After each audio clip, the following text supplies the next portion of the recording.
I'm just gonna come out and say it. Does Armin actually like Annie, or is he just being possessed by the lovesick spirit of Bertolt?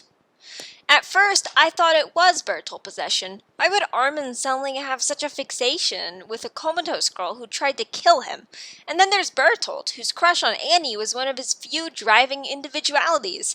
Throw in the vagueness of past Titan Shifter memories, and you come up with the shocking conclusion that Armin is being controlled by alien emotions, and if he really, truly was himself, he would have never fallen for Annie.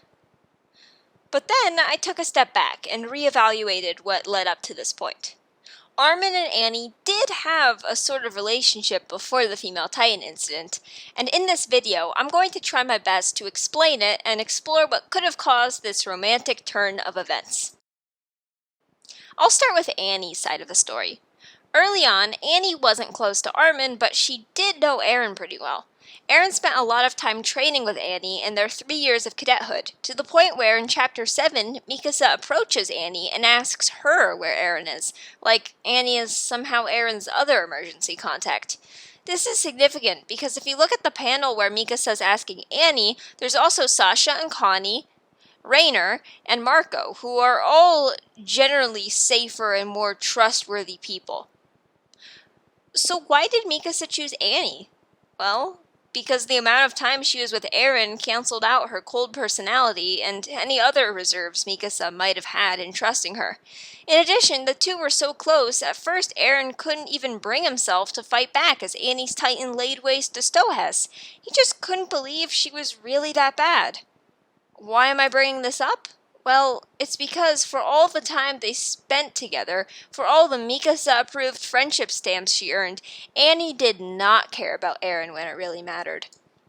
Think back to Chapter 31. After hearing about the danger Eren is in, Annie all but turns and walks away. She gives no acknowledgement that him being handed over to the MPs and potentially brutally killed under the order of the king would mean anything to her.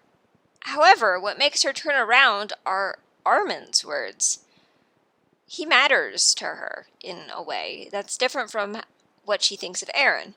And going farther back, I have more proof of that. On their first scouting mission, Jean, Rainer, and Armin are some of the first people who meet the female Titan, and in this encounter, poor Armin gets knocked off his horse twice. And both times, the female Titan looms over him. She checks his face, determines he's not Eren, and then just leaves him stunned. Both times she could have very easily killed him, but she didn't. This scene is more important than you think. You see, Armin was with Jean and Rainer, and the last time Annie showed any mercy to any one of those devils in the 104th, Rainer made her pay for it. For example, she saved Connie from a Titan, so Rainer forced her to feed Marco to a Titan to prove where her loyalties were. Hypocrite. As the female Titan, Annie had no problem destroying other nameless scouts and kicking their horses into the stratosphere. No problem at all. And she didn't even check their faces. But she saved Armin twice. In conclusion, he was shown considerable mercy, and in doing this, Annie was potentially setting herself up for more punishment from Rainer. And she hated killing Marco. She was crying and shaking, even apologizing to his corpse later. But somehow saving Armin seemed worth it. One of the longest and most interesting pieces of evidence is how Annie reacts when she realizes Armin suspected her and led her into a trap. Sheesh, Armin, that really hurts. When was it you started looking at me like that? Annie murmurs, giving him a scathing glare. Armin meets her look head-on with wide-eyed shock, the signal flare rattling faintly in his hand. Mikasa and Eren grow silent, tense and horrified, as he asks, Annie, why did you have Marco's ODM gear? Annie's first comment, when was it you started looking at me like that, is what I believe to be a callback to when Annie and Armin were having their gear checked a few chapters ago. Armin actually confessed that he always thought Annie was a nice person. Not a good person, that's subjective, but a nice one. So during this confrontation, Annie was basically asking him, when was it you took those words back? When did I turn into a monster to you? Taking those words back, acting like she was a threat, it hurt Annie. You see, Annie was raised to be a killer. Her father trained her for nothing but battle, to the point where when he finally embraced her, all she could do was stare uncomfortably over his shoulder. The other warrior cadets saw her as a partner in crime. She was as bad as they were, and they knew it. No one, not Hitch, her roommate, not Aaron, her friend of sorts, not even Bertolt, who crushed on her to no end, would ever say that she was a nice person, like Armin had. And she never thought of herself that way. She never tried to act that way, the way Rainer tries to act like the big brother of the group. To think that this killer was being unintentionally, unmanipulatively a nice person? Annie isn't very expressive, but watch her body language in chapter 21. As Armin and Connie discuss which branch of the military they're going to join, Annie only stares ahead blankly. She barely glances over at them. She seems bored. Connie asks if she thinks he should join the MPs or the Survey Corps, and she only says, "If someone told you to die, would you?" without even giving him a meager side glance. However, when Armin suddenly drops the words, "Annie, you're actually pretty nice," she turns towards him, not just her gaze, but her whole head. "What?" she asks, with lightly widened eyes. As Armin explains himself, she stares at him with a look that I can only describe as disbelief. I even see a few sweat drops on her cheek. Only when he finishes talking does she turn her head away from him, fix her eyes on a point in the distance, and disagrees with his statement. When we see these characters again, it has probably only been a few hours at most. Armin and Connie are leaning against a brick wall, no doubt considering their futures. Annie is there too, and she's in a kind of stupor. There's no doubt a lot is on her mind, which is odd for someone who was so sure about her military placement. As Jean and Sasha talk about their future in the Survey Corps, Annie's gaze momentarily flits to Armin, even though he isn't saying anything. When he called her a nice person, she had been basically warning them against joining the Survey Corps, so there's a link, a trigger that might make her give him a little side glance as she recalls what he said earlier. This might just be me overanalyzing, but it looks like she's considering his words. Of course, in the first panel, she might just be bored and zoning out, but why would she look at Armin when he's not speaking? What thoughts are going through her head? While this might just seem like a pile of random scenes, Annie and Armin do have an amount of chemistry I don't think she has with anyone else. If anything, all of this information set up the fact that Annie likes Armin for Armin. He didn't do much, he wasn't outstanding, but he was genuine with her and insightful. She decided to follow him, protect him, and actually think about his words and his opinion, which is why it hurt her so much when he turned on her. And he was horrified as well. He didn't want to think she was the female Titan. In this whole scene, he's shaking with a haunted look in his eyes. Now, near the end of the manga, Annie and Armin have no more secrets between them. They can be themselves. We've explored her side of this attraction, so let's get into his. "I'm sure you probably wouldn't know what to say." Armin speaks softly as he turns the rough, knobby shape of the conch shell over in his hands. Quietly he continues, explaining Aaron's choices, Sasha's death, and, at last, the weight of their actions against the rest of the world. He turns his desperate gaze upwards. The crystal looms over him. Annie's encapsulated face remains still, only visible by the light of the torches. She doesn't breathe, but he knows she isn't dead. After a moment, Armin slumps forward, unable to look at her anymore. "We had to do it, just like you guys that day. Right, Annie?" She doesn't move. He realizes it doesn't matter if she has all the answers, or if she's just as ignorant as he is. After a moment, the silence becomes too overwhelming, and so he begins to plead, "Please, Annie, say something." In chapter 131, Annie mentions that Armin has been visiting her for a while, and that his visits were something she looked forward to.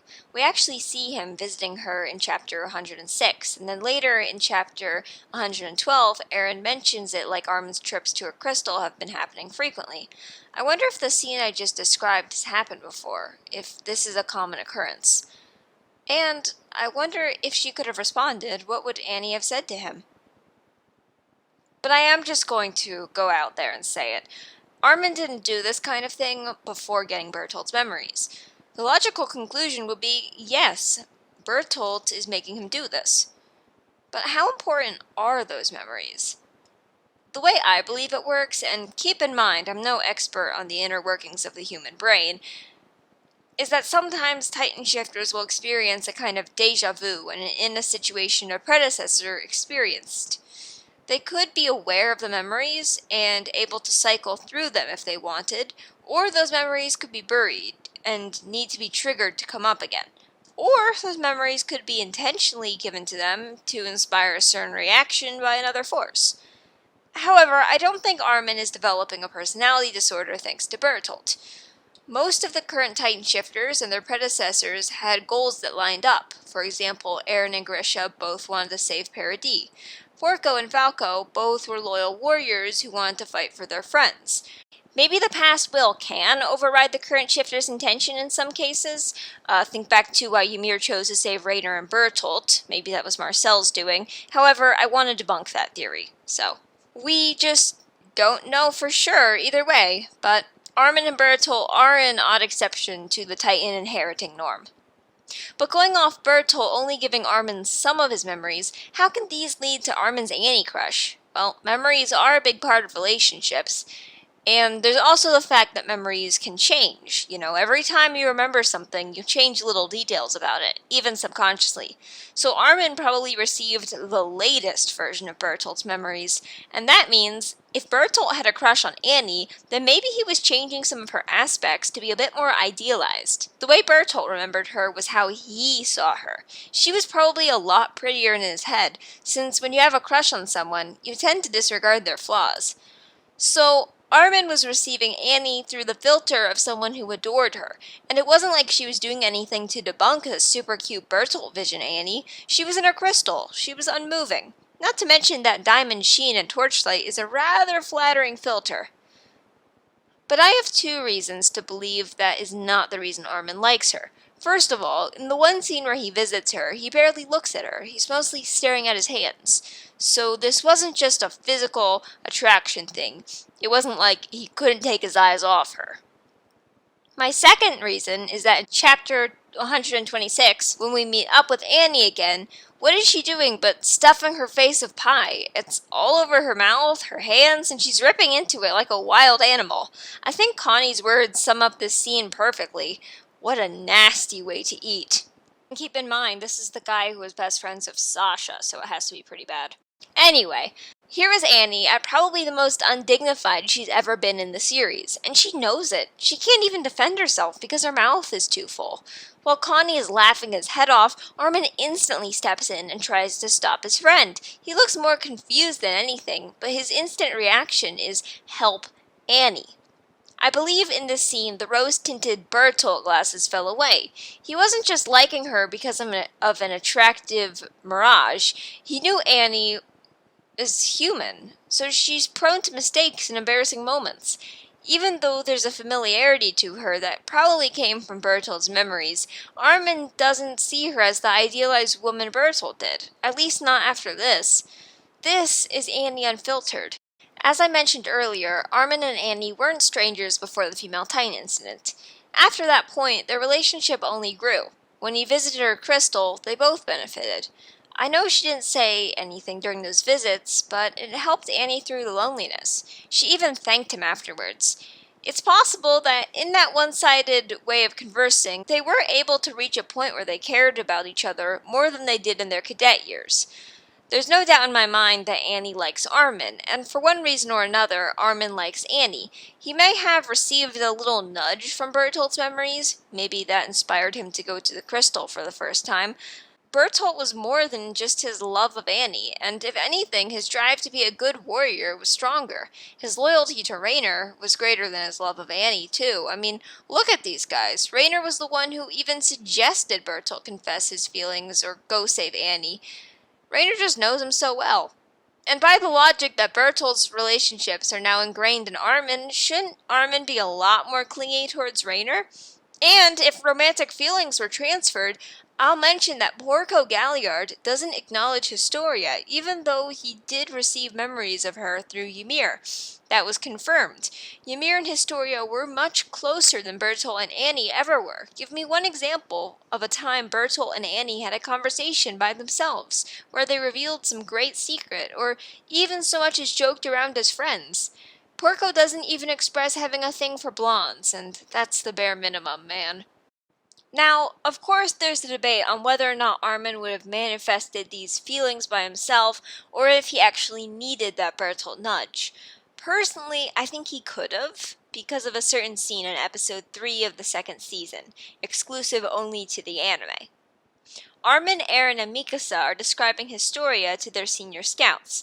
Eren and Mikasa comment on how short and blonde she is, while Armin adds that he finds her cute. Not quite sure why this helps Hanj and Levi locate her, but he says it. Okay, so he has a mini crush on Historia. That isn't uncommon. In fact, he's one of many boys in the 104th who felt that way. However, think about it this way. Historia is a short, blonde-haired, blue-eyed woman. And Annie is also a short, blonde-haired, blue-eyed woman. And while they definitely don't look exactly alike, there are some key similarities. I'm not necessarily saying Armin might have a type, but look, it's a pattern. Hey, isn't he supposed to have self-esteem issues? Never mind. So anyway, there's a possibility that he had a secret crush on Annie when they were cadets, but it never came up. I just mean it isn't a huge leap for him to develop those feelings for her. There is one final scene I'd like to talk about, and it takes place in the recent chapter 131. Annie and Armin sit side by side, backs to the railing of their stolen ship. After a moment, Annie raises her head from her knees, as if struck by an epiphany. "Now I get it," she says. "You're a good person. And that's why you're even willing to talk to an enemy like me, right?" Armin only stares at her. Moments earlier, she had thanked him for the visits, and he had admitted his feelings. But now, Annie narrows her eyes at him. "It's the same reason you won't give up on having a dialogue with Eren. That's what drove you to bother with a monster who could wake up at any moment. You wanted to avoid conflict, right?" Her tone is dark, almost accusing, but she doesn't care enough to blame him. The two sit in silence, Annie looking at Armin, Armin looking away. Then, as the awkward silence begins to become too much, Annie rises, but a pull at her wrist stops her. "Sit down," Armin says, looking ahead. "I know I told you this before, but I really don't like being called a good person." Annie stares at him as he talks. She remembered that conversation 4 years ago, and so had he. This scene is one of the few one-on-one talks these two characters get in the later chapters, and I believe it is significant. The female Titan incident happened 4 years ago. Those past 4 years were so busy, one might even say Annie was overshadowed by Rainer, Bertolt, Ymir, Rodriguez, and the other major change-bringers. But Armin still remembers that short morality conversation he had with Annie. Memories aren't perfect, but the fact that he can recall it so easily means that it's important to him. It has value.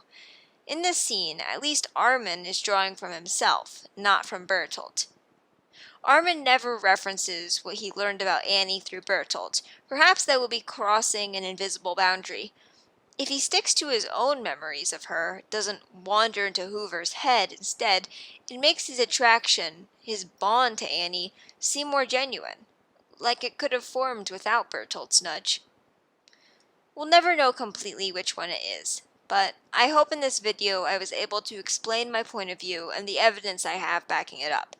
But even if Armin had inherited Bertolt's crush on Annie, please remember, these two characters are not the same person. The same way Marcel, Ymir, Porco, and Falco aren't interchangeable. The same way Kruger, Grisha, and Eren are all different people on different paths of freedom. So, whatever influence Bertolt has over Armin, his feelings are still his. Thank you for watching.